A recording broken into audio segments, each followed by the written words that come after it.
everyone, it's Laura, and I'm taking a quick break from my catch up with the wrap-ups to give some individual reviews because I'm sick of editing really long videos. So I just want a few shorter videos for a break before I have to edit my October wrap-up. But that will be coming soon, I promise soon. So the first book I am going to talk about is The Sirens. And this is a book that I primarily was drawn to based on the cover. I tend to be very intrigued by anything in the paranormal realm, which is werewolves, vampires, sirens, just mythical creatures. So being called The Sirens and then having a beautiful cover, I wasn't sure if I would actually like it though, so I was able to restrain myself from buying it. But I did wait for the audiobook to come in on hold, and I listened to it back in July. And the story is about Lucy, who is a student. This takes place in 2019 in Australia, and she's a student and she has a skin condition, so she feels very self-conscious and she's very reserved, and she was very happy because a boy finally noticed her. They started dating. They seemed to get along well. She was a virgin. She lost her virginity with the guy, and she started to feel beautiful in her skin, and she ended up sending him a sexy picture, and unfortunately then it was distributed among the student body, and over the picture the Monster Mash song was playing. Obviously that gutted her, and she went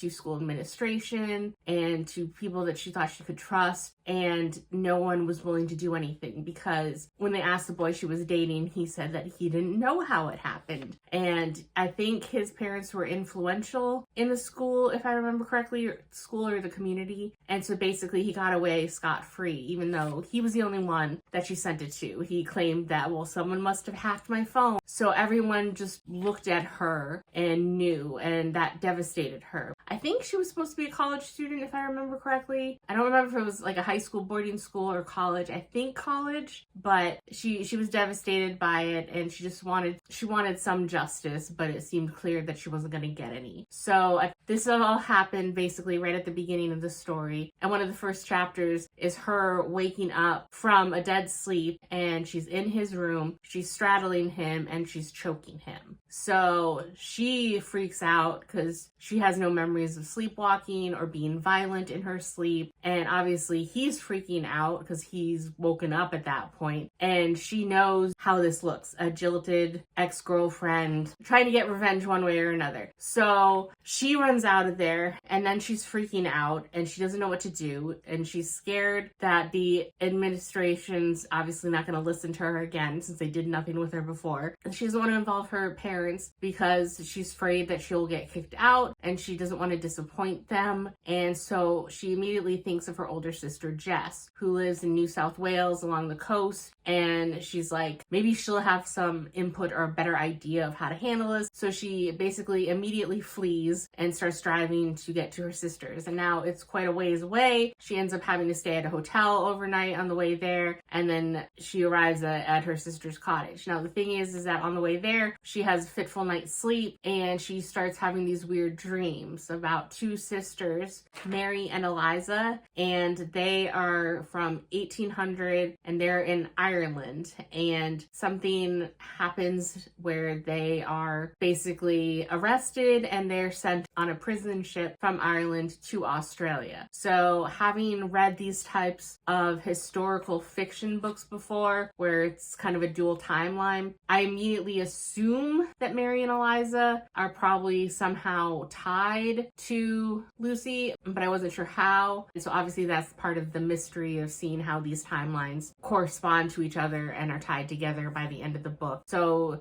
the rest of the book is told with these two timelines. Lucy arrives at Jess's cottage. Her sister's not there. Her car is there. Her phone is there. The door is unlocked. She has no idea where her sister is, but she comes in and she ends up bumping into her sister's neighbor, who is her sister's friend, who is there to feed her sister's cat because her sister apparently said she would just be away for some unspecified amount of time. But the neighbor tells Lucy that she should be back relatively soon because the following week she has a big art show apparently, which neither Lucy or her parents parents were aware of. And when she looks it up online, she sees the name of the show and some of the pieces, and then she also sees one of the paintings in the cottage, and it freaks her out a bit because they're basically scenes that are taken directly out of the dream that Lucy's been having. And as she stays at the cottage, she continues to have more in-depth dreams about Mary and Eliza, and their very perilous and awful journey on the prisoner ship from Ireland to Australia. And then tied into this all is that the cottage that her sister lives in was very famous locally from a family that rescued a baby that they found ashore that no one claimed. They adopted it, and it's also in the area there are legends of people hearing voices and men disappearing,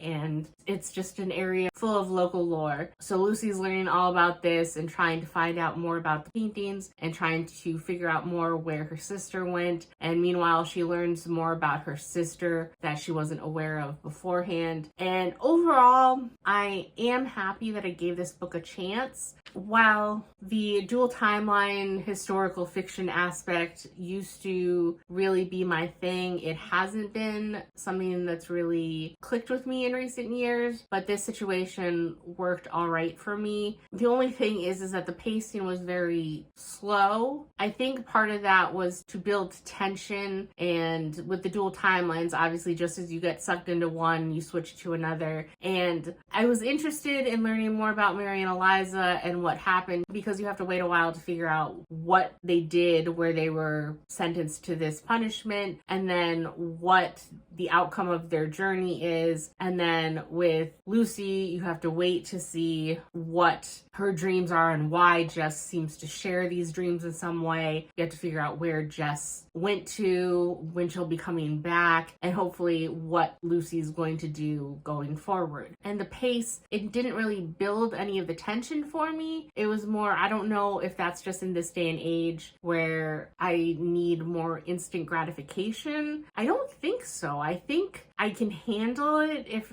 a slower paced book and story if it's done well, and I just don't know if this just wasn't done well for me. But overall, I ended up giving this book a 4.25, but I was thankful that I didn't buy the book because it's not something I can ever really foresee myself wanting to reread, and I think you'd have to have a very specific taste for me to want to recommend this to you. So while it was enjoyable, it was a little too slow paced for me, and I am happy I read it, but I'm glad that I could just listen to it and move on. So 4.25, and that's it with my thoughts on this book, and I will see you in the next video. Bye!